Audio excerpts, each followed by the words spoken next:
Olá, sejam muito bem-vindos ao Papo Certo aqui na RS Play TV. Hoje vamos falar sobre a inteligência por trás do lucro. Quem nos assiste já sabe que o programa aqui falamos sobre empreendedorismo, gestão, finanças, empreendedorismo, um programa feito para você que faz o Brasil acontecer. Você pode nos assistir no canal 524 da NET Claro e também nas redes sociais do programa. Papo Certo está no ar. Vem com a gente.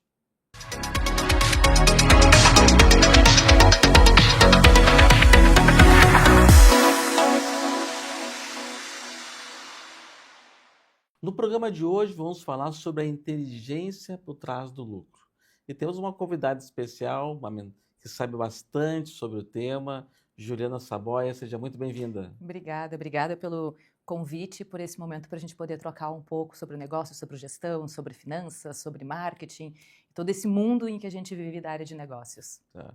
Bom, primeira pergunta é que a diferença, né, daquelas empresas que têm lucro por sorte e aquelas que têm estratégia. Fala um pouquinho para nós, que é um tema que muita gente deve se perguntar, às vezes, como é que aquela empresa está aberta ainda e tem um relativo sucesso, né? Bom, Mesmo então, sem muita estratégia, muitas vezes.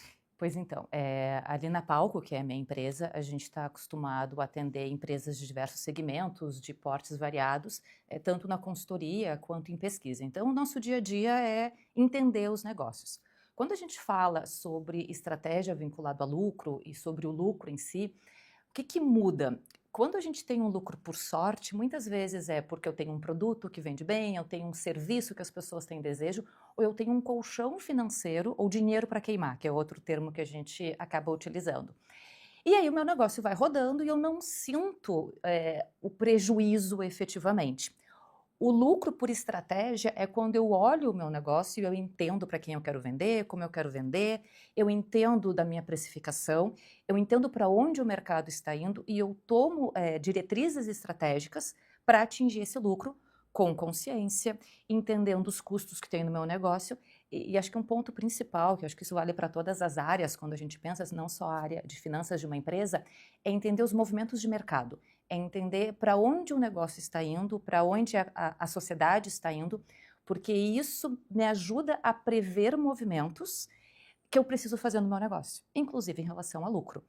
Se eu preciso baixar o preço, se eu posso aumentar, se eu preciso diversificar o meu produto ou serviço, se eu preciso contratar mais, porque às vezes é muito comum a gente começa a crescer o negócio, começa a vender mais, o que é muito bom, mas não prepara time. E aí o meu cliente que está acostumado com um serviço de qualidade, com uma boa entrega, perde aquilo que fazia ele escolher o meu negócio. O diferencial dele, né? Isso, perfeito. Porque o time não está conseguindo dar conta, porque aumentou muito as vendas. Então, entender esses movimentos e fazer projeções futuras me ajuda com o meu negócio no dia de hoje. E lá no futuro continuar tendo lucro. É que eu vejo muito nessas empresas, por sorte, né, Juliana, que às vezes eles, por ter um bom, como tu falou, um bom produto, um bom serviço, acabam se mantendo no mercado. Mas no momento de crise, muitas vezes as empresas ficam pelo caminho, né? Chega um Covid, as empresas ficaram fechadas, ou chega uma enchente, né, que daqui a pouco também a empresa tem que ficar fechada por um período. Então eu vejo que às vezes essa falta de planejamento, quando chega um momento de crise ou quando perde um grande cliente, um grande contrato, já não consegue mais se manter em pé. Isso é uma preocupação. Eu vejo esse risco muito grande. Sim, a gente aqui no Sul, a gente enfrentou o Covid, assim como o restante do mundo, então impactou muito a economia. Depois a gente teve as enchentes em 24, aí foi um impacto diretamente no nosso estado. Eu sempre falo para os clientes, dentro do possível, porque eu sei que quando a gente está começando, a batida é um pouco diferente, mas conforme a empresa vai estabilizando, tu tem um recurso guardado. Então, ok, esse mês entrou um dinheiro, uma parte vai para a empresa, uma parte vai para pagar o meu Prolabore, mas sempre ter uma verba guardada. Essa verba, no longo do tempo, ela vai crescendo, que é ótimo, né? Que nem eu falo para o meu filho, vai dando dinheirinhos. E isso me dá segurança ali na frente. Então, a gente passou pelo Covid, passou pelas enchentes, teve empresas que quebraram nesse momento, porque sim, foi um impacto muito grande, mas algumas permaneceram. E um dos fatores para permanecer no mercado, além do bom produto, um bom serviço, uma boa marca, uma boa confiança por parte do consumidor, é a capacidade creditícia, seja porque tem recursos ou porque tem capacidade de crédito. Então, salvar o recurso é o que faz com que eu consiga passar por épocas turbulentas. A gente agora, o ano de 2026 é um ano que ele é relativamente tenso. Ele já era tenso antes dos movimentos que a gente teve com relação à guerra, mas Brasil, né, temos Copa do Mundo, então as pessoas se direcionam muito para isso. Ano político, então isso também movimenta. A gente sabe que movimenta e paralisa alguns mercados. Então a gente já previa um segundo semestre mais tenso. Quando a gente tem a entrada da guerra com principalmente uma duração além do previsto, o primeiro semestre também fica tenso. Não quer dizer que isso vai ser um ano horrível, na realidade podem surgir muitas oportunidades, e eu gosto muito dessa visão, mas ter a reserva financeira vai me ajudar a passar por esse momento com maior tranquilidade. A gente recomenda isso sempre para os nossos clientes, é uma coisa que a gente faz dentro da Palco, é manter sempre um caixa para gerar a empresa pelo menos por 6 meses. É isso que a gente acaba, o empresário acaba raspando tudo da empresa, passa para a pessoa física, e se a empresa precisar, a pessoa física não tem para devolver esse dinheiro, né? E daí é importante ter essa questão. Tem empresa que tem algumas limitações que de 3 meses ou 6 meses, mas é importante ter um caixa que pode surgir momentos difíceis, né? E é normal. Tu comentou também, gerando uma questão, tipo, da dor do crescimento, né? Da empresa que cresce e acaba não preparando o time, né? Acaba tendo problemas logísticos ou de qualidade. Mas eu também vejo um outro problema também que a gente estava comentando antes, que é quando a empresa ela muda, abre uma nova unidade e ela tem uma política, por exemplo, de vender em 6 vezes. E às vezes precisa de muito capital para isso e acaba não tendo essa preparação e tendo problemas sérios, né? Perfeito, né? A gente tem, ali na Palco, a gente trabalha com pesquisa de mercado e algumas das nossas pesquisas são para aberturas de novas unidades. Então, para entender esse comportamento do consumidor, entender o que a gente tem de concorrência, entender adesão de produto, atender comportamento de compra e de capacidade de pagamento. Eventualmente, isso surge também nas pesquisas.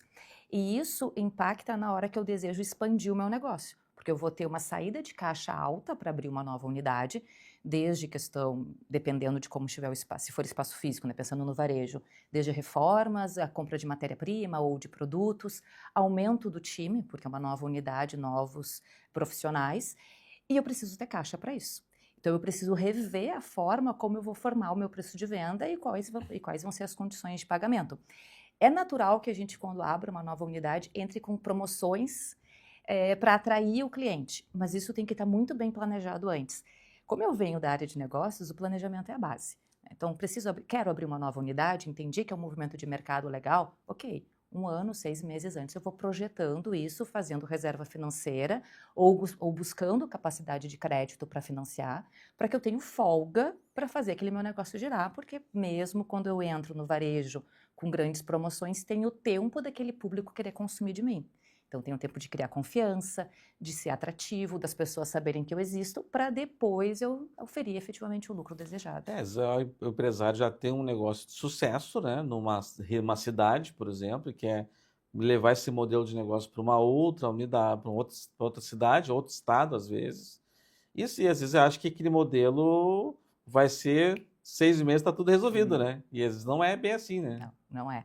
Inclusive porque quando a gente fala, pensando no Brasil, o Brasil é extremamente grande, culturalmente muito diferente, a linguagem, os desejos são, né, enfim, o nosso povo é muito diverso.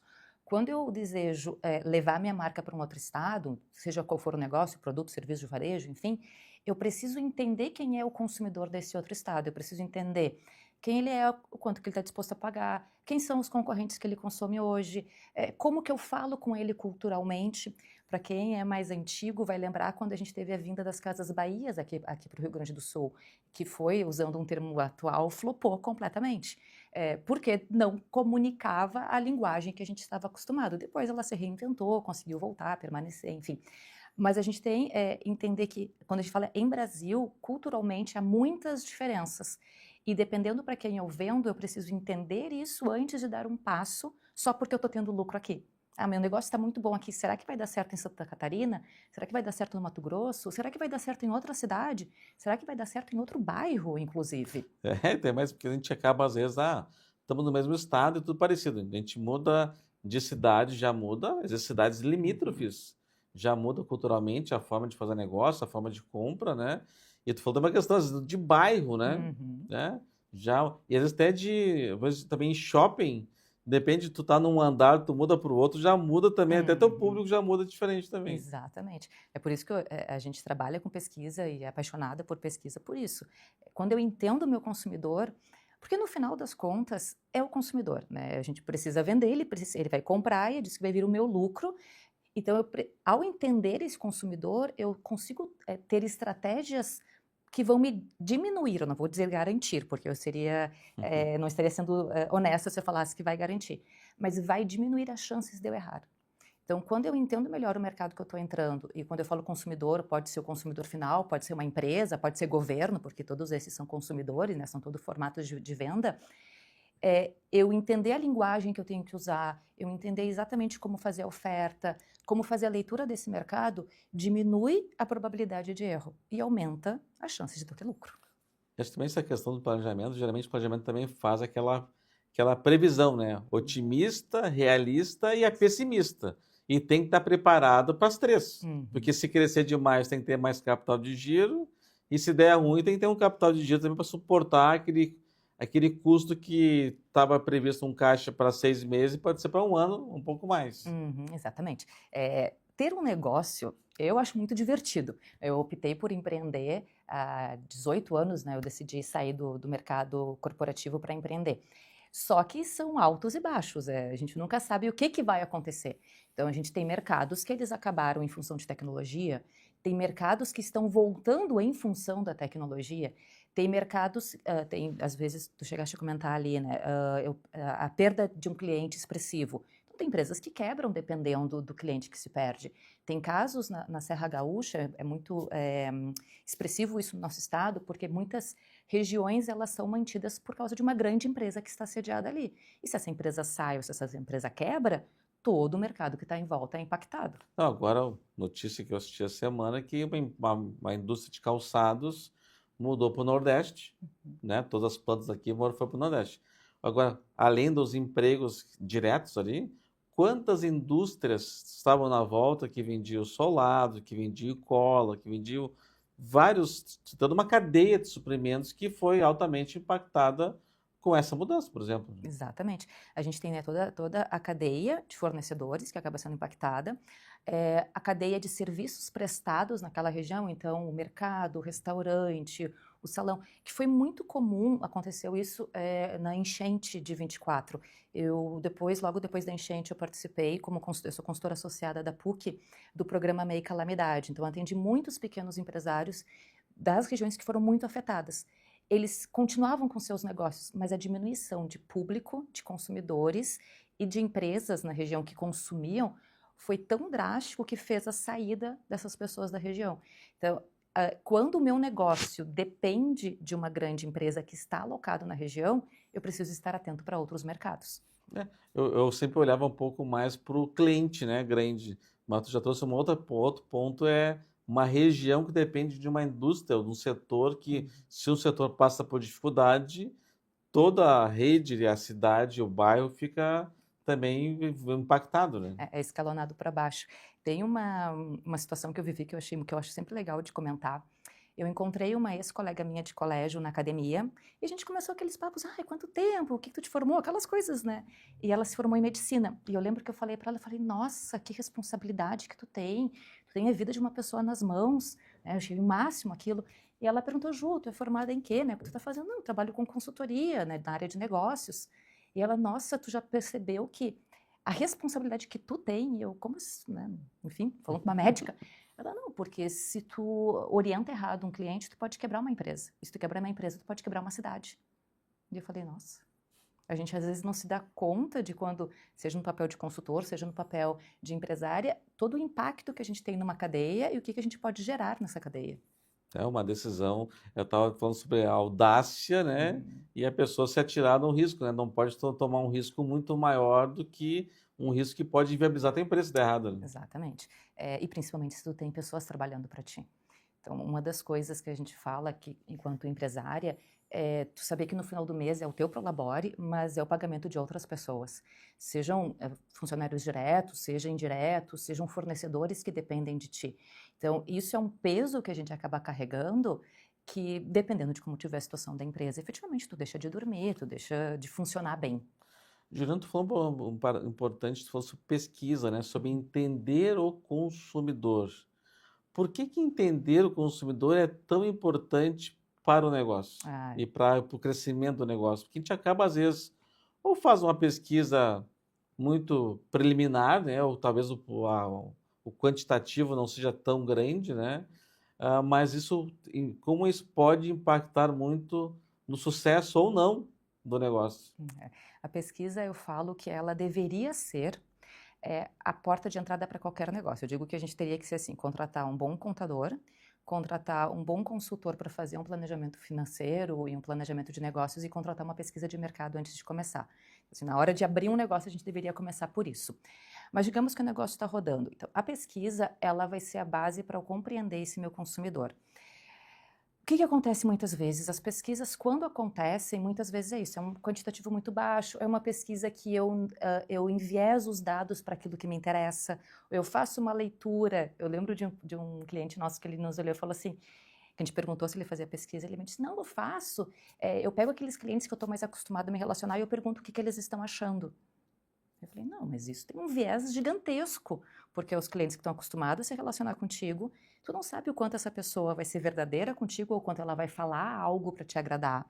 Então, a pesquisa, ela tem que ter, primeiro, cuidado para ela tem que ser imparcial, então tu tem que cuidar os vieses, e é a partir da pesquisa que eu vou entender o meu consumidor. Vou trazer alguns exemplos legais, assim, de coisas que a gente fez na Palco, ou que a gente ouviu em eventos. Tem um caso de uma pesquisa que a gente fez para entender sobre produtos de consumo para pessoas com 50 a mais.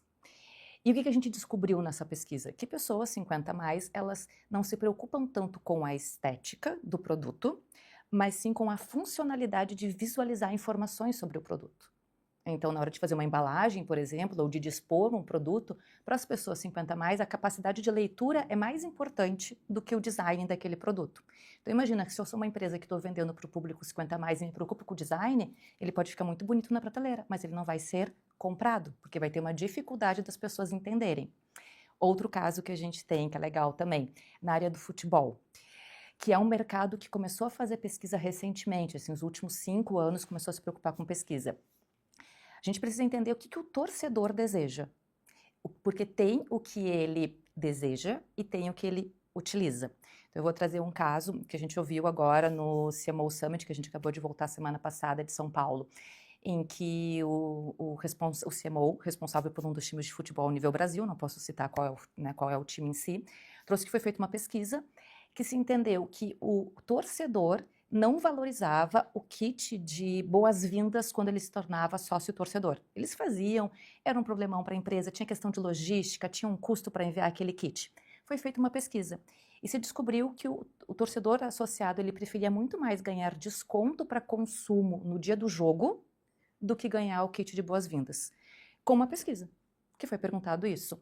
Ou seja, para a empresa, diminuiu um problema logístico, diminuiu o custo, porque tinha que fazer o kit, tinha que mandar o kit, então é um custo altíssimo, e reduziu o custo também, porque o desconto era sobre os fornecedores de bebida e comida dentro do estádio.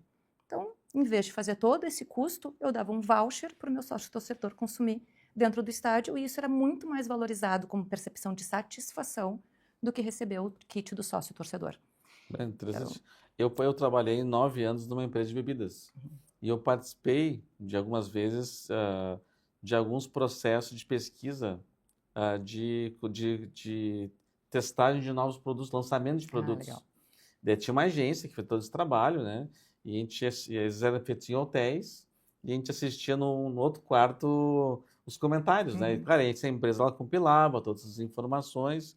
E às vezes a equipe de marketing recebia, a equipe de vendas, né? Esse produto teve mais de 95% de aceitação. Daí eu levava esse produto no final de semana na praia com a família e eu já sabia, na família eu já sabia se ia dar sucesso ou não o produto. Porque se tinha muita gente fazendo cara feia, olha, forçaram demais essa pesquisa para dar certo. Alguém queria que essa pesquisa desse certo e forçaram demais.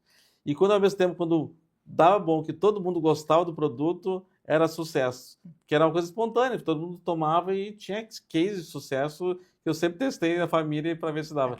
Que também tem isso, né? A pessoa, a empresa quer tanto que ele seja aceito, que meio que dá uma forçada para... Sim, sim. Eu falo que, enquanto pesquisadora, uma das coisas que a gente preconiza é sempre a questão de trabalhar com mais de um método de pesquisa e triangular dados.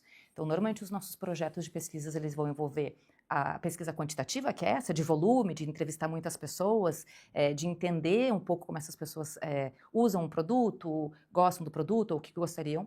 A pesquisa quali, que é exatamente essas de observação, que a gente chama de grupos focais, que é entender como o consumidor consome, usa, as percepções. E a gente ainda vai usar um social listening, por exemplo, que é entender as menções em rede social, ou vai fazer uma etnografia, que é para acompanhar como aquele consumidor consome no espaço, ou observar, enfim, tem métodos de pesquisa, existem vários. Mas a gente tenta recomendar, e aí vai depender da empresa querer ou não, pelo menos 3 tipos de pesquisa diferentes para poder ter dados que sejam sólidos, que reforcem efetivamente. A gente entregou agora, recentemente, uma pesquisa de percepção de marca para um grande hospital de Porto Alegre, que foi feita essa triangulação exatamente para conseguir trazer o que o Porto Alegrense pensa sobre esse hospital e que melhorias gostaria e como percebe os outros serviços que o hospital entrega, porque a gente vincula muito o hospital somente a um desejo de buscar melhorias na nossa saúde ou numa situação triste, enfim, às vezes, mas o hospital tem outros serviços ofertados. Então, quando a gente olha dados diversos, a gente faz uma leitura melhor e consegue entregar, então, para o nosso cliente dados, e aí vem a questão que a gente fala hoje sobre o volume de dados sem uma leitura crítica. E isso faz diferença quando a gente está falando em pesquisa. Eu posso coletar muita informação, mas não olhar estrategicamente e entender como é que isso entra num planejamento estratégico, como é que isso entra em ações comerciais, porque isso vai fazer a diferença. Então, nessa pesquisa em específico, um dado que chamou a atenção é que quando a gente olha para a população mais jovem, tem pouca aderência ao conhecimento sobre a marca do hospital. Então, aqui a gente tem um gap onde a gente pode trabalhar. Então, tudo isso são informações que a pesquisa consegue me trazer. E aí, bom, se eu tenho, por exemplo, recursos para investir, digamos que eu seja uma empresa de calçados, e eu faço uma pesquisa e eu entendo que minha população mais jovem não reconhece a minha marca, e eu quero ter essa população mais jovem, é aqui que eu tenho que focar. Só que se eu não sei isso porque eu não fiz a pesquisa, eu posso focar em outro público. Tem público que já nem precisa mais de tanto investimento. Exatamente. Aí eu tô dando, como eu falo, eu tô colocando um canhão num lugar que o meu tiro já está chegando. Então eu preciso direcionar para onde efetivamente eu desejo expandir o meu negócio, ou onde eu preciso reforçar. Então a pesquisa ela vai me trazer informações que, com uma leitura estratégica, eu acho que esse é um dos pontos que a gente reforça muito. Não adianta eu fazer a pesquisa se eu não usar esse dado para nada. Então, eu vou fazer a pesquisa para atender. É que nem, tu deve lembrar, ainda acontece nas empresas a pesquisa de clima organizacional. Sim. Que eu sou super partidária, acho ela fantástica, desde que ela seja apresentada para os colaboradores e ela faça parte do planejamento estratégico, porque senão ela fica para bonito, mas nada é feito. Pesquisa com o consumidor é a mesma coisa. Se a empresa contrata um processo de pesquisa ou faz pesquisa interna, mas não usa esses dados, no final ele não serviu para nada. Não gera plano de ação para de melhoria, não vai melhorar mesmo, né? Juliano, que tu faça um pouquinho também da questão da mentoria, né? Como a mentoria pode ajudar uma pequena empresa, uma startup ou até uma empresa madura, daqui a pouco, em ter uma opinião, um compartilhamento de uma vivência de uma profissional que teve experiências diferentes, né? Uhum. A mentoria, ela entrou na minha vida eu sou mentora desde 2016, então eu estou fechando 10 anos que eu trabalho como mentora. Tanto pessoa física como pessoa jurídica, mas o meu foco maior é pessoa jurídica ou C-levels, né? A mentoria eu digo que é um trabalho que ele é muito sério. Acho que esse é um ponto importante assim da gente trazer, porque hoje todo mundo virou mentor, assim como todo mundo antes era coach, aí todo mundo era consultor, a gente teve aquela fase que todo mundo era consultor também. Hoje todo mundo é mentor e mentor do digital, então é uma loucura, né? Então, assim, a mentoria eu fiz formação para isso, enfim. E ela é um trabalho muito sério, porque o que um mentor diz tem um peso muito grande em quem está recebendo. Então, eu tenho que ter muito cuidado com o que vai ser dito. E como que a gente... qual é esse papel de mentora? É para que as empresas consigam, vamos dizer assim, comer etapas, né? Ir mais rápido aonde interessa. Então, receber informações efetivamente do que dá certo, o que funciona nesse mercado. Então, esse papel de mentora, uma das coisas importantes é eu ter muita vivência em outros negócios para poder chegar para um cliente, por exemplo, de uma indústria, que não é um mercado que eu atuo diretamente, e poder orientar. Porque esse é o nosso papel, é dizer, olha, esse caminho aqui eu já vivenciei, ou eu tenho clientes que vivenciaram, e ele é por aqui. Ou conseguir fazer uma análise, e aí mistura um pouco com o papel de consultoria, fazer uma análise e entender aonde aquela empresa está errando. Eu fiz a mentoria, eu sou mentora hoje junto à Venture, nível Brasil. Eu tive um cliente de mentoria do Piauí, que era da área de educação física, uma empresa na área de educação física, enfim, e ele não conseguia, ele foi orientado muitas vezes a ir para o digital com muita força. E eu sou formada na época do marketing offline, e eu perguntei para ele, tá, mas o quanto tu está colocando a tua marca em eventos de corrida? Porque era um público dele. E ele falou, não, nunca pensei nisso, nunca imaginei que fosse ter relevância. Eu falei, nossa, os eventos de corrida bombaram no Brasil inteiro, tu tem eventos hoje com 10, 15, 20, 30, 50 mil pessoas, não, 50 não, mas é um volume bem expressivo, e a tua marca não está lá. Então, por que a tua marca não está lá? Por que tu não está dando, que nem eu falo, uma balinha, um cartão, qualquer coisa? Uma barra de cereal, Um, uma água, um enfim. isotônico, enfim. Então, esse é um pouco do papel do mentor. A gente pula etapas e orienta dentro daquilo que a gente conhece. Então, esse é um ponto importante quando a gente fala de mentoria. A gente tem que ter experiência ou conhecimento, porque senão a gente pode dar orientações erradas. E fechar uma empresa, como tua médica, tua colega Exatamente. médica falou, né? Exatamente, imagina, Deus me livre. A pessoa dá uma orientação que é equivocada. Que tu faça um pouquinho também sobre indicadores, né? Alguns empresários olham um pouco mais a margem, outros olham um pouco mais o faturamento. O que tu acha desses dois indicadores e por que olhar mais um do que o outro? Eu digo que olhar para os indicadores financeiros, indicadores de gestão, indicadores de marketing, indicadores de RH, eu sou aficionada por indicadores, porque eu entendo que não tem como a gente gerenciar um negócio sem olhar para eles. A ideia de gerenciar no feeling, no achismo, já caiu por terra há muito tempo, apesar da gente ainda ter muita empresa que funciona dessa forma. Quando a gente olha especificamente para os indicadores financeiros, eu preciso entender o que eu estou recebendo, o que eu estou tendo de receita, o que eu estou tendo de lucro, o que eu estou tendo de faturamento, porque o faturamento, ele brilha nos olhos, né? Faturamento, principalmente quando a gente compara. Esses dias me perguntaram como é que a gente classificava as empresas. É por faturamento. Eu falei, depende, porque o faturamento de uma indústria é completamente diferente do volume de faturamento de um serviço. São milhões a mais. Só que no serviço o teu custo é muito mais baixo. Então, a gente não consegue hoje fazer somente por faturamento. Eu preciso segmentar por faturamento e por mercado de atuação. Porque o faturamento, ele traz essa ideia, nossa, eu faturei 200 mil no contrato, faturei 500 mil no contrato. Mas qual foi o teu custo? Qual foi o teu custo para fazer girar aquele serviço ou aquele produto? E qual foi o teu custo de aquisição desse teu contrato, que é um indicador que pouca gente olha, que é o CAC, que é o custo de aquisição de clientes.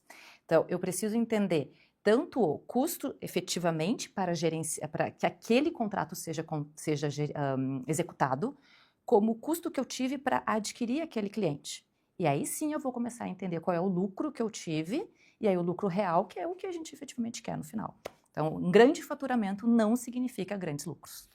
Também pode ser que a estratégia da empresa é de crescimento e daqui a pouco o faturamento acaba sendo um pouco mais relevante. Como tem já no momento que a empresa já atingiu o nível X ou estrategicamente ela quer trabalhar um pouco mais de lucro, mas tem que ter lucro sempre, né? Senão...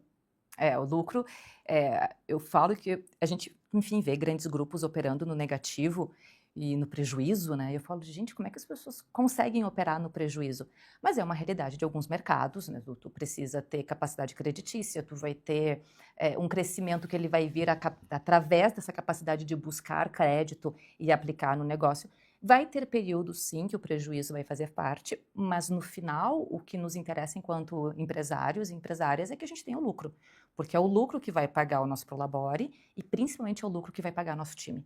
Porque no final o nosso time, se a gente não tem um time para fazer para a gente não tem negócio acontecendo. Você falou dessa questão do resultado para o cliente, às vezes tu fecha um contrato valor alto e lucro muito baixo. Uhum. E geralmente o contrato alto tem riscos maiores também, né? Então tu tem um risco maior e tu tem uma margem menor e nem sempre vale a pena, talvez, ter aquele cliente grande dentro de casa que o resultado não tenha não tenha mesmo quantitativo que um cliente menor muitas vezes, né? Exato. Eu falo que são estratégias de negócio, né? A gente pode ter a conta de um grande cliente porque isso atrai outros negócios, isso é uma estratégia. Eu posso ter essa conta de um grande cliente que responde por 80% do meu faturamento, que eu particularmente acho muito arriscado, mas é uma estratégia porque reduz o meu custo de operação. Um cliente alto faturamento, fechado por um período X de tempo, a minha operação de prospecção de novos clientes, de entendimento de um novo mercado, ela diminui, mas é um alto risco. Então, eu particularmente não recomendo, mas é estratégia de negócios.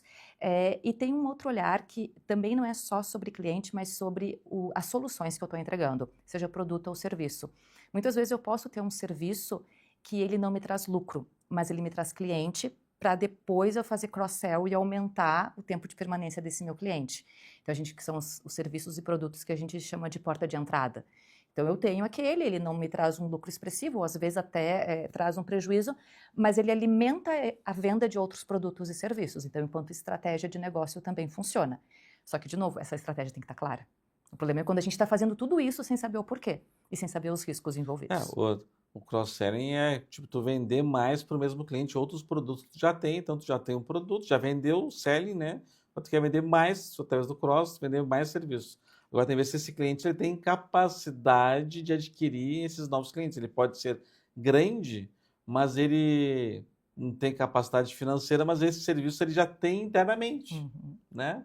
Tipo, vou vender RH, mas ele já tem um RH interno, não vou vender RH para ele, Exatamente. né? Vou vender departamento pessoal, ele já tem uma equipe interna, não tem interesse em terceirizar. Então, tu vê o que ele vai conseguir te contratar também. Exatamente. A gente precisa fazer sempre a leitura de entender o que eu estou vendendo, para quem eu estou vendendo, qual é a minha estratégia de venda, o que eu desejo no futuro com esse meu negócio. Eu falo, poxa, são anos já empreendendo e durante esses anos todos, muitas vezes eu precisei repensar o meu negócio, repensar o serviço, repensar enfim, né, como a empresa como um todo. E tem momentos dentro do mercado que faz sentido eu ter uma solução, outros momentos não faz mais sentido, ou o meu mercado amadureceu, então isso é uma outra leitura que eu tenho que entender, que o cliente que comprava de mim há 10 anos atrás não é o mesmo cliente que compra hoje. Então, entender também essas mudanças, e às vezes a gente se apega a serviços e produtos que a gente gosta, mas eles não fazem mais sentido. E quando a gente olha para marketing e comunicação, isso também se torna um ponto importante. É muito comum, principalmente na consultoria, a gente meio que vender para todo mundo, porque é o que dá, a gente está começando e eu quero vender o que der, e quem entrar aqui eu estou vendendo, e está tudo certo para começar. Só que depois de um tempo isso gera muita confusão quando a gente está falando de comunicação, principalmente comunicação digital ou a própria comunicação tradicional. Então, aos poucos, o nosso negócio vai afunilando e entendendo no que a gente é bom, pelo que a gente é reconhecido, então, por que o mercado me compra, o que eu quero vender. Eu gosto muito da máxima, né? Poxa, se a gente decide empreender, vamos trabalhar com aquilo que a gente gosta. Porque se não for para gostar, então não faz sentido. Aí a gente volta para um ambiente mais seguro, que é o seletista ou um concurso público. Porque a gente tem todo um risco por trás. Se não for para se divertir, por que eu estou aqui? Então, só que isso tem que estar atrelado, entendendo que vão ter momentos de mercado que eu vou ter que oferecer coisas que talvez eu não faça tanto sentido para mim, mas que é bom para o meu negócio, ou eu vou ter que matar um produto ou uma solução porque já não faz sentido eu estar com ele no mercado, e tudo isso faz parte da estratégia do negócio em si. Outra questão que eu queria falar contigo também, o pessoal fala bastante, né, sobre a cultura da empresa. Como a cultura da empresa tem um impacto lá na última linha, na lucratividade? Cultura organizacional é um tema que eu sou apaixonada. Assim, acho que pesquisa e cultura são dois temas que eu estou sempre estudando e entendendo. Porque a cultura, ela, assim como de um país, de uma região, ela diz o como a gente se comporta, ela faz a gente se reconhecer. Eu falo que quando a gente sai do país e encontra alguém com a camiseta do Grêmio ou do Inter, a gente, pô, é gaúcho, ali a gente se reconhece. Inclusive, algumas pessoas relatam que passam a tomar mais chimarrão quando saem do país do que quando estão aqui. Por quê? Porque é cultural e isso faz a gente se reconhecer. Quando a gente olha para uma organização, a cultura é o que faz o dia a dia das pessoas. Tem uma frase que o pessoal já questiona se foi atribuída ao Drucker, mas ninguém tem certeza efetivamente, que é a cultura come a estratégia no café da manhã. E eu gosto muito dessa frase porque ela me mostra que não adianta eu querer criar uma estratégia, por exemplo, tá, de agora a gente vai entrar com vendas agressivas para aumentar o lucro. Se culturalmente é uma empresa que não fazia isso. Se culturalmente os vendedores que eu tinha ali não eram vendedores agressivos, não tinham esse formato. Se as pessoas que estão na empresa não valorizam isso, e principalmente se os gestores e gestoras não entendem dessa nova estratégia, porque a cultura ela é muito forte. Então, a cultura ela vai conduzir o dia a dia da empresa, a forma como as pessoas pensam o negócio, para traduzir isso em lucro. Então, ela vai impactar diretamente no que a gente vai receber lá no final, enquanto empresário e empresária. Não, realmente é cultura, e mudar a cultura também é uma coisa, não é da noite por dia também, né? Não, nem um pouco. A gente consegue mudar a cultura quando é uma empresa nascente. Aí a gente consegue mudar a cultura com uma certa rapidez. Agora, quando é uma empresa com a cultura já consolidada, a gente precisa ter normalmente crises. Seja uma crise financeira, seja uma mudança de alta gestão, e aí uma entrada de uma segunda geração ou uma venda, ou a perda de um cliente expressivo. E aí a gente vê ali que é o momento de fazer uma mudança cultural.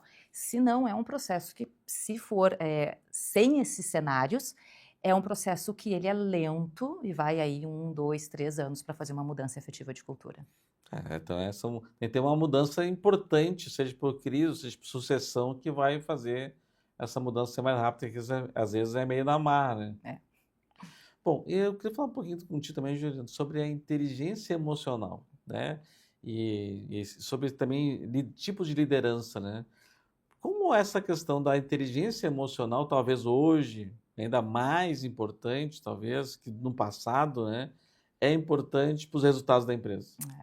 A liderança, eu lembro que eu fiquei um bom tempo dando treinamentos de liderança.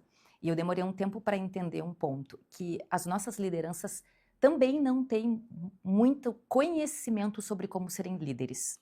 Porque a gente fala muito sobre treinar times, que as pessoas têm que saber como trabalhar, mas quem está olhando para a liderança é entendendo que tipo de formação essa liderança precisa ter. Por que eu trago isso?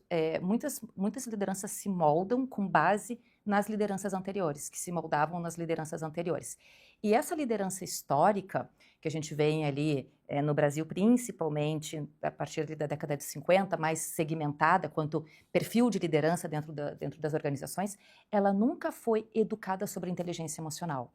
A nossa base de construção de um bom líder sempre foi a visão do líder autoritário, do líder que é um capataz, que comanda, que manda e as pessoas têm que obedecer. Então, se historicamente a gente busca como exemplo o líder que está acima, esse líder que estava acima, ele veio com esses exemplos. Então, liderança, a parte da inteligência emocional ou a liderança mais afetiva sempre foi visto como um assunto meio do RH, uma coisa atribuída às mulheres, que isso é muito forte também, e não tem nenhuma relação Foi com isso, né? terceirizado. Sempre algumas empresas é terceirizar. Fala com o RH. Não, um pouquinho isso aí é responsabilidade do gestor, do líder resolver, não é o RH que vai mudar isso. Exatamente. Eu lido bastante com os RHs e eles falam assim, nossa, qualquer problema que dá, eles mandam para cá, como se a gente fosse resolver tudo. E a responsabilidade de quem está numa posição de gestão, eu falava isso muito em sala de aula para os meus alunos. Antes de tu ser um gestor de marketing, um gestor financeiro, o gerente de uma empresa, tu é um gestor de pessoas. Então, saindo da graduação, a primeira coisa, faz uma pós em gestão de pessoas. Busca cursos de formação em liderança voltada à gestão de pessoas. Porque o dia a dia, o que vai exigir de ti é essa capacidade de lidar com gente. E a capacidade de lidar com gente exige muito do nosso emocional.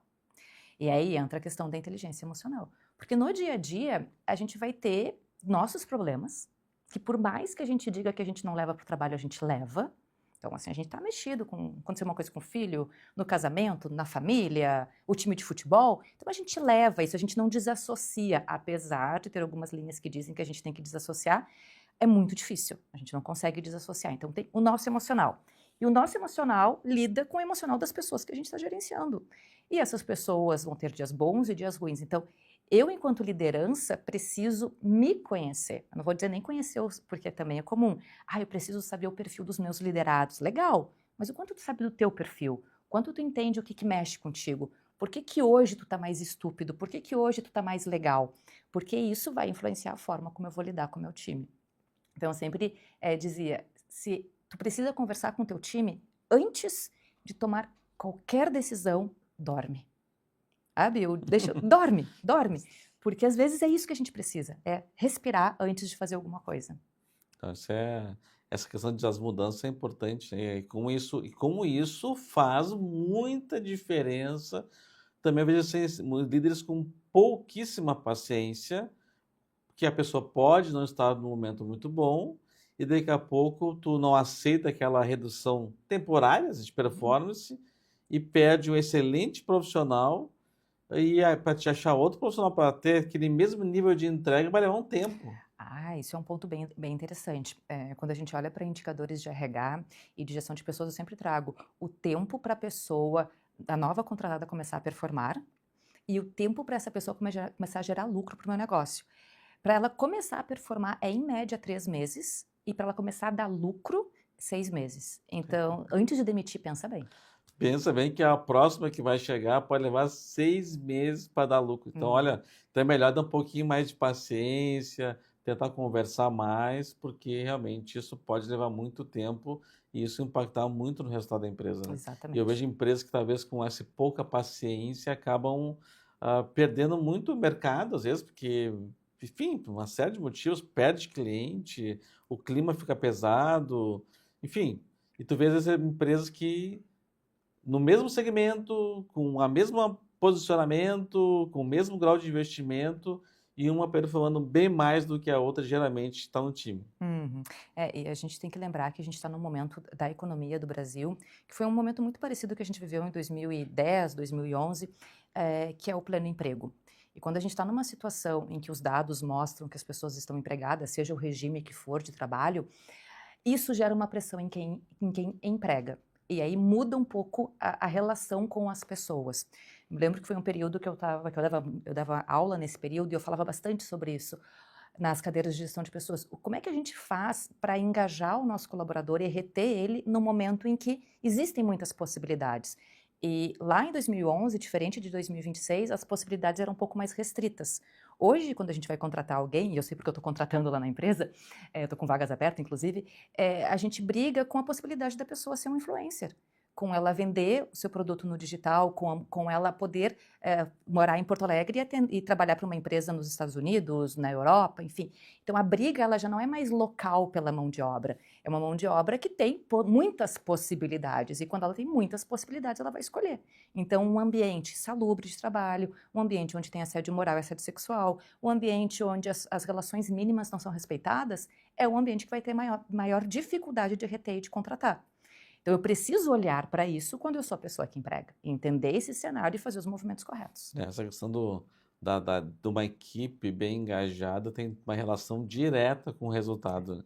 E as empresas que não têm esse cuidado, essa preocupação, porque eu vejo muitas empresas que também, lá tem a Forte RH, a gente faz um processo seletivo maravilhoso, achamos um candidato que a gente nem imaginava que ia conseguir achar um candidato tão bom, mas a empresa não está preparada para receber essa pessoa, o onboard, e saber que essa pessoa vai levar 3 meses ali para performar, mesmo ela tendo conhecimento e experiência, vai levar um tempo para poder. E então, sem ter esse tempo, essa preparação, pode ser uma pessoa entra e já sai, né? E a gente tem ainda uma outra questão no nosso mercado, que são as pessoas acima de 45 anos, que estão voltando para o mercado. Eles não queriam sair, mas foram saídos durante um período e estão voltando. E aí a configuração é diferente. Então eu preciso entender que uma pessoa 45, 50 a mais vai ter uma dificuldade, tem uma tendência a ter uma dificuldade maior com tecnologia, mas traz na sua bagagem a questão comportamental. com muito mais facilidade de entender os jogos e as relações internas de uma organização. Então, enquanto gestão, imagina tu ter uma gestão em que tu tem o teu estagiário de 16, ou o menor aprendiz de 14, 15, aí tu vai ter um estagiário de faculdade ali com seus 20, aí tu vai ter um assistente com seus 30, e tu vai ter pessoas de 40, 50, 60 anos, e tu tem que gerenciar esse time. As necessidades são diferentes. Então, a gente fala muito dos conflitos de gerações. Então, entender essas diferenças, e aí, enquanto gestora, eu preciso sim me preparar para lidar com esses públicos, porque tu vai ter ali um super ansioso, que é o jovem, que quer tudo muito rápido, que quer crescer e virar gerente muito rápido. Tu vai ter a pessoa mais velha, com um tempo de aprendizado diferente, mas que traz uma bagagem super importante que a gente tem que saber aproveitar, e nisso tudo tu tem que dar resultado. Aí tu tem que olhar para o teu lucro, aí tu tem que olhar para o resultado do time, e tu tem que responder para alguém. Então, essa posição, ela não é uma posição confortável, mas se eu estou nela, eu tenho que me preparar para estar ali. A Juliana também nós estava comentando um pouquinho antes sobre a reserva, né? Tu falou que tem empresas que têm 6 meses de reserva, e eu já tem empresas que trabalham com 3 meses de reserva, mas como fazer a reserva e ainda distribuir lucros e fazer reinvestimento, que eu acho uma coisa muito importante, que eu vejo empresas de sucesso que cresceram e que pararam de investir no seu parque fabril em máquinas novas, que é uma empresa que presta serviços e parou de investir na sua estrutura para receber o cliente, que é uma estrutura moderna, e acaba ficando com aquela, como diz um arquiteto que atende lá, Fortes, lá ficou datado, né? O design tem que essa necessidade de reinvestir em tecnologia, né? Capacitação, treinamentos. Como fazer essas três coisas? Eu vejo que às vezes tem empresa que distribui tudo, tem empresa que distribui pouco e faz reserva, mas esquece de dar uma coisa importante, que o negócio precisa de parte do lucro reinvestir também. Isso. Esse é um olhar que a gente tem quando a gente constrói o planejamento estratégico, né? Então, o primeiro ponto é entender para onde o meu negócio está indo. E assim, a gente fala como se planejamento estratégico fosse uma coisa contumaz, e não é. Na maioria das vezes, as empresas não fazem, da pequena e da grande. Isso não são coisas que a gente, infelizmente, descobre depois de um tempo de A gente acha consultoria. muitas vezes que é uma percepção que as empresas grandes têm tudo. Né? E quando tu vai ter contato com empresa grande, tu vê que tem muita coisa que tu imaginava que deveria ter e não E tem. não tem. Então, isso é uma das coisas até para desmistificar, que às vezes o pequeno escuta e pensa assim, mas é porque eu sou pequeno. Não. Eu já vi empresa grande que não tem, já vi empresa pequena que não tem, e o inverso é a mesma coisa. Então, quando a gente projeta o planejamento estratégico para o próximo ano, uma das coisas que a gente vai fazer são os budgets, ou seja, o orçamento que eu vou ter para cada área e para cada coisa que eu desejo fazer dentro da empresa. A gente sempre recomenda que tu tenha um recurso para pagar os teus custos fixos, obviamente, custos fixos e variáveis, né, do negócio, para ele continuar girando. Tu vai ter uma parte desse resultado que vai ir para o prolabore dos sócios ou para o lucro, se tu tiver investidores, enfim, e uma parte tem que ser reinvestida. Porque essa parte que é reinvestida, ela é o que eu tenho de salvação em momentos de crise, num primeiro momento, ou quando eu preciso utilizar um recurso para uma decisão que é muito importante para o meu negócio. Então, na hora em que eu estou planejando o meu próximo ano, eu vou definir verbas para cada área, inclusive para parque fabril, ou para melhoria de marca, ou para pesquisa, por exemplo, mas uma parte eu tenho que garantir percentualmente que vai ser para reinvestimento. E esse reinvestimento pode ser usado ou não, então vai depender um pouco da estratégia do negócio. Vou trazer um exemplo, assim, pensando no pequeno. Se eu tenho um recurso guardado e surge a oportunidade de fazer um curso de um assunto que eu gosto muito, esse recurso pode ser para isso. Ou surge a oportunidade de atender um cliente que está em outro estado. Poxa, eu preciso viajar até lá. Onde eu vou tirar dinheiro? E às vezes é de uma semana para outra que surge essa oportunidade. Eu tenho que pagar hospedagem, pagar passagem aérea. E ser de uma semana para outra geralmente é mais caro tudo, né? É bem mais caro. Então, eu ter esse recurso, ele é um recurso pro negócio, que não é pro meu lucro, é algo que eu tenho que reinvestir no negócio. É quase que eu falo que no início de um negócio, e eu falo isso com muita propriedade, porque quando a gente abriu a Palco, a gente nunca teve prejuízo. Isso é uma coisa que eu sei que não é o comum. A gente sempre conseguiu ter lucro suficiente para pagar os custos, não necessariamente para ter prolabore. Então, uma coisa, outra coisa.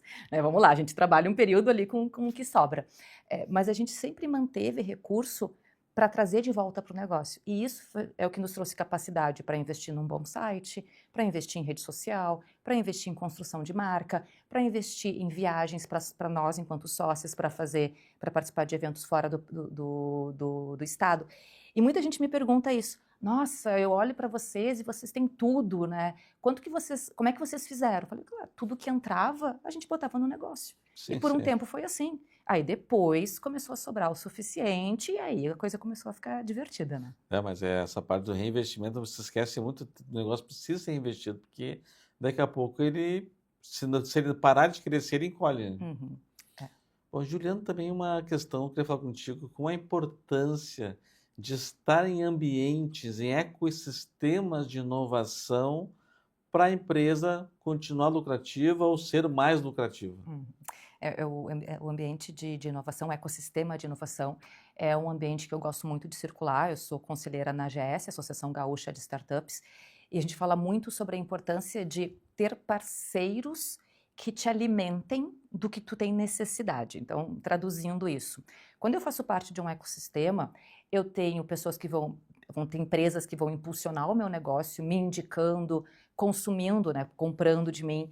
Eu vou ter empresas que eu vou poder me espelhar para entender, poxa, como é que ela chegou até lá, eu posso chegar também. Eu gosto muito dessa ideia da gente fazer bench, né, que é entender como as empresas que deram resultado no mesmo segmento que eu conseguiram chegar lá.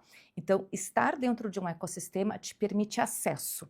E hoje o que a gente mais fala é a importância de acesso, porque o acesso, o que é o acesso, né, que o pessoal fala bastante, é tu ter a capacidade de acessar empresas e acessar tomadores de decisão.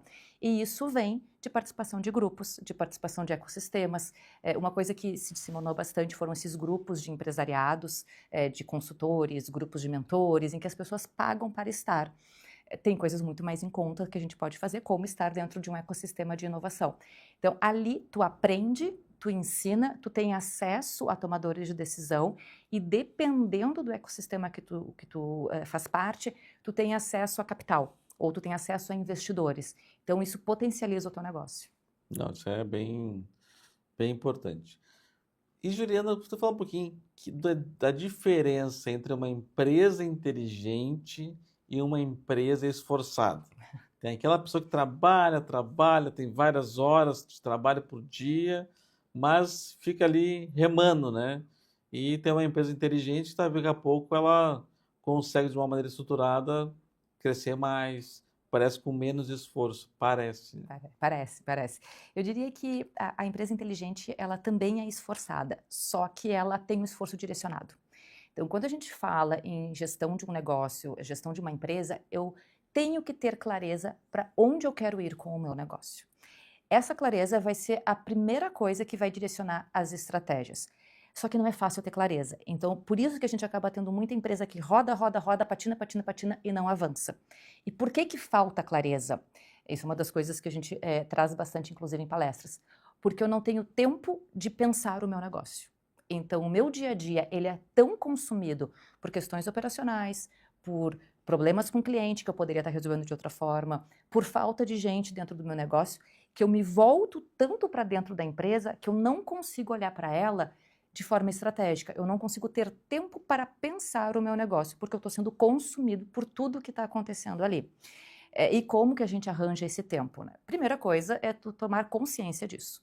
Porque eu estar produzindo dentro do meu negócio, operacionalizando o meu negócio, não é estar fazendo a estratégia do meu negócio. Então, esse é o primeiro ponto. Eu preciso ter tempo na minha agenda para pensar o meu negócio. Então, eu tenho a consciência disso.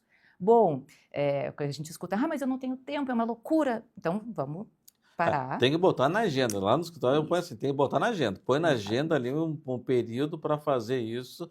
Se não botar na agenda, Esquece. a operação te engole. Eu falo, a gente ali na Palco, a gente tem as segundas-feiras à tarde, 2 horas reservada para isso. A gente chega segunda-feira, a gente olha para o negócio. O meu planejamento estratégico está exposto na minha sala. E a gente sempre olha o planejamento, as métricas, os indicadores, as ações que foram feitas e quais são as semanalmente a gente faz isso. Olha. Mas eu tenho que fazer, né? É o que eu faço no meu dia a dia. Então, eu identifiquei que eu tenho essa dificuldade, eu tenho que arranjar espaço na minha agenda, mas às vezes até eu arranjar o espaço é difícil. E aí eu preciso entender onde é que eu tenho problema de processos, o que eu posso automatizar, o que eu posso trazer de tecnologia para dentro. E aí vem um ponto bem importante, o que que eu posso delegar? E isso é a dor que a gente sente em muitas lideranças, de não conseguir delegar para o time, de não conseguir delegar para um terceiro e gostar de centralizar. E quando eu centralizo, acaba. Porque aí eu tenho que resolver tudo. Delegar, não é delargar, né? Isso. É delegar, é entender o que que eu tenho que estar fazendo no meu negócio. E essa é uma virada importante. Efetivamente, eu preciso estar na operação ou o meu papel é me relacionar com o mercado para trazer novos clientes? Ou o meu papel é olhar o cenário, olhar para... E a gente fala de pesquisa, mas tem muitos dados de pesquisa de grandes institutos disponíveis fazendo leituras de cenário. Então, ou o meu papel é esse, é entender, parar para entender o que está acontecendo no mercado e repensar o meu negócio, analisar a estratégia, ver se eu estou indo para o caminho certo, se eu não estou. Se eu estou à frente de um negócio, o meu papel com certeza é olhar o mercado e me relacionar com o mercado. E não fazer a operação do negócio. A não ser, aí eu sempre faço um adendo, quando eu tenho uma prestação de serviço, é um cliente importante e a minha figura é fundamental. Aí, às vezes, ali a gente precisa estar na operação. Se não, tudo é possível de delegar, automatizar e aí eu ter tempo para fazer o que eu preciso fazer para o meu negócio. Juliana, estamos indo para os nossos minutos finais, porque o programa, como sempre, que passa voando aqui, uma aula aqui, quem está pensando aí em lucratividade, inteligência, né? Tá tendo uma aula aqui com a Juliana Saboia. Juliana, queria um recado final para quem está pensando em escalar para 2026. Que dicas importantes tu dá para a nossa audiência que está pensando em crescer e escalar o seu negócio? Eu acho que, fazendo um pouco do resumo de tudo que a gente conversou aqui, para escalar um negócio, eu preciso olhar de forma séria para o meu negócio. Então, olhar para o seu negócio de forma fria, no sentido de tirar o amor, porque o amor às vezes atrapalha, para poder olhar para a estratégia. Olhar para dados, sabendo limpar o que que é hype, o que que é modismo, o que que é achismo, para dados que efetivamente mudem o meu negócio. E muitas empresas não olham nem para os dados internos, então começar a olhar para dados e olhar para o mercado para entender que movimentos de mercado a minha concorrência está fazendo, o meu consumidor deseja e adaptar, se houver necessidade, o meu negócio para esse novo mercado ou colocar atenção de comunicação para chegar com maior facilidade aonde esse mercado está e eu conseguir vender mais. Então, isso é dicas de ouro aqui com a Juliana. Juliana, queria te agradecer então pela excelente participação no Papo Certo de hoje. Uma aula aqui, a gente sempre aprendeu bastante contigo hoje. Queria te agradecer pela tua participação. Obrigada e sempre que tiver, eu posso vir aqui conversar um pouquinho mais, que é sempre Ah, muito que gostoso. bom, que bom. Também queria agradecer a nossa equipe técnica que faz tudo acontecer aqui. Agradecer os nossos patrocinadores, o Sindiconto, o Sindicato dos Contadores do Rio Grande do Sul, e também a Fortes, que é uma empresa que tem uma atuação 360 com contabilidade, finanças, RH, com muita tecnologia. E agradecer a nossa qualificada audiência, que sempre está nos acompanhando de segunda a quarta-feira, das 22 às 23 horas, e também nas redes sociais. Quem não tem tempo nesse horário, pode assistir nas redes sociais, no YouTube, depois do programa completo, tem os recortes também nas redes sociais, pode estar nos acompanhando. Nosso muito obrigado e até o próximo programa. Tchau, tchau!